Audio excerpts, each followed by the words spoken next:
Você já ouviu a história de quando Pedro desce do barco para caminhar até Jesus? Me diga se em algum momento daquela caminhada entre o barco e o mestre, você escuta alguns dos discípulos torcendo para que Pedro afunde, torcendo para que Pedro pereça no meio do mar. Por que eu estou te fazendo essa pergunta? Eu estava vendo uma mensagem onde como eu posso dizer, o pregador, ou o preletor da noite, o palestrante, era uma palestra, usa esta mensagem como uma base para falar, para dar uma palavra de incentivo, para falar para o seu auditório sobre aqueles que não acreditam nos seus sonhos. E ele diz, naquele momento em que Pedro estava caminhando até Jesus, que os discípulos que estavam no barco estavam olhando para Pedro dizendo afunda, dizendo para Pedro não vai chegar, dizendo para Pedro, olha, tomara que você pereça, ou até mesmo pensando na sua mente. Mas a Bíblia não deixa nada explícito sobre este pensamento ou sobre essa história.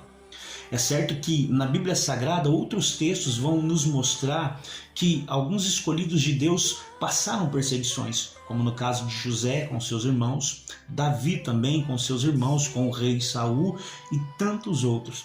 Mas o que me chama a atenção também nessas histórias é que, embora os seus perseguidores tenham se levantado contra eles, quando eles alcançaram o planejamento que Deus tinha na vida deles, em nenhum momento eles fizeram desses seus perseguidores inimigos ao ponto de querer tirar a sua vida ou afastar eles do seu chamado, dos seus caminhos. Na história de José, nós vemos que os seus irmãos descem a ele e ele sustenta eles durante todo o tempo da fome, durante todo o tempo da escassez. Na história de Davi, a Bíblia não relata o que acontece com seus irmãos, mas tenho certeza que Davi cuidou dos seus irmãos de uma forma que somente ele sabia fazer, até porque o temor dele era a Deus, e tanto é que ele não quis nem tocar em Saul, embora Saul tivesse tentado matar ele por várias vezes.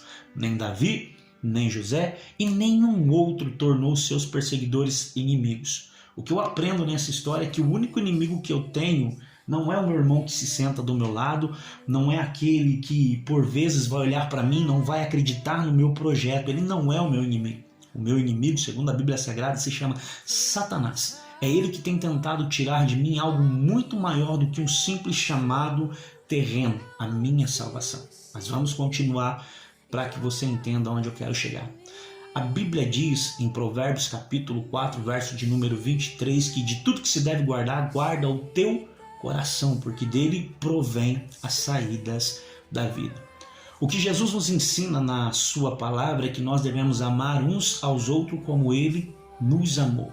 Desde o Antigo Testamento, Deus chama o seu povo para a união e comunhão.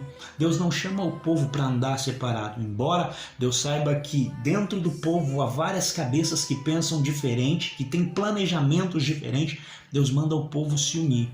Salmos de número 133 diz que, ó, quão bom e quão suave é que os irmãos vivam em união. Isaías 41:6 vai dizer que um ao outro ajudou e ao seu companheiro disse, esforça-te. Eclesiastes capítulo de número 4, a partir do verso de número 12 até o verso de número 19, diz que bom é estar em dois, porque se um cair, o outro levanta. Tem mais alguns textos que eu anotei aqui. Jesus, dizendo para nós, e também Romanos capítulo 12, do verso 18 a seguir, diz que se possível, o quanto estiver em nós, seguir a paz com todos. Neste ensinamento, Paulo diz que se é possível, nós devemos seguir. E aí Paulo ainda diz que o quanto está em nós, ou seja, essa paz que nós buscamos não depende de quem está do outro lado, depende de mim, para que ela reine entre nós. E por que eu estou te falando isso? Porque Jesus nos ensinou a amar. A Bíblia nos chama para essa comunhão. E os pregadores da atualidade têm pregado um evangelho de divisão, um evangelho de desconfiança e um evangelho que, ao invés de unir aqueles que são de Cristo, estão separando, porque as pessoas têm medo de estar ao lado do seu irmão por esta palavra que é pregada, dizendo que este irmão que está sentado do lado dele está o invejando, dizendo que esse irmão que está sentado do lado dele não quer ver ele vencer, e nem sempre é assim, irmãos. Nem sempre a pessoa que está do seu lado não quer ver você vencer. É certo que tem aqueles que não entendem o chamado que Deus tem na sua vida e que não vão ter a mesma visão que Deus te deu. Mas entre tantos, aqueles que não entendem, Deus também vai levantar aqueles que vai te ajudar. Deus vai levantar aqueles que vão estender as mãos para você. E no momento certo, no momento exato de Deus, eles vão aparecer e estender as mãos e te ajudar a cumprir esse chamado. Assim aconteceu na vida de vários, assim aconteceu na vida do profeta Elias. Quando a fome reinou, Deus preparou alguém para cuidar dele, e era aquela pessoa que Elias menos esperava. O que eu quero dizer para você com isso é que tome cuidado com as mensagens que você tem dado ouvido, tome cuidado com a semente que tem sido lançada ao teu coração, tome cuidado, não fique ouvindo, dando ouvidos e nem dando créditos a um evangelho de separação, porque o próprio Senhor Jesus diz que uma casa, um reino dividido não prospera. O que o diabo tem feito nesses últimos dias é usado desta artimanha, porque ao invés de nós nos unirmos na palavra, nós temos usado a palavra de Deus para separar a igreja do Senhor. Então tome cuidado com a semente que está sendo lançada. Quando eu me converti, aprendi um ditado que levo comigo até hoje. Nós temos que andar com 2 bornazinhos ou 2 sacolinhas, uma com fundo e a outra sem fundo. Aquilo que eu escuto, que me traz edificação, que vai ser bom para mim, eu coloco na sacolinha com fundo, porque no momento certo eu vou usar.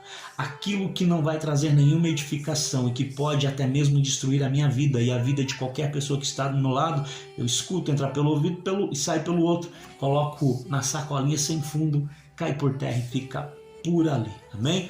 Guarde essa palavra no seu coração, guarde essa meditação. Cuidado com as sementes que estão sendo lançadas no seu coração. Não deixe esta semente germinar em você. Não é todo mundo que senta do seu lado que quer ver o seu fim, ou que está tramando o seu fim, ou que quer ver você cair.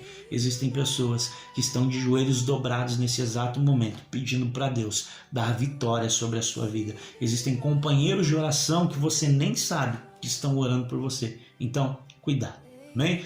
Que Deus em Cristo Jesus abençoe você. Isso aqui é uma palavra de meditação. Se você chegou até aqui, não é inscrito no canal, se inscreve aí, dá uma força para esse projeto. Se gostou do vídeo, deixa o seu comentário, deixa o seu like e compartilha ele com mais uma pessoa. Quem sabe assim nós possamos alcançar mais vidas através da palavra do Senhor. Forte abraço, fique com Deus, Deus te abençoe.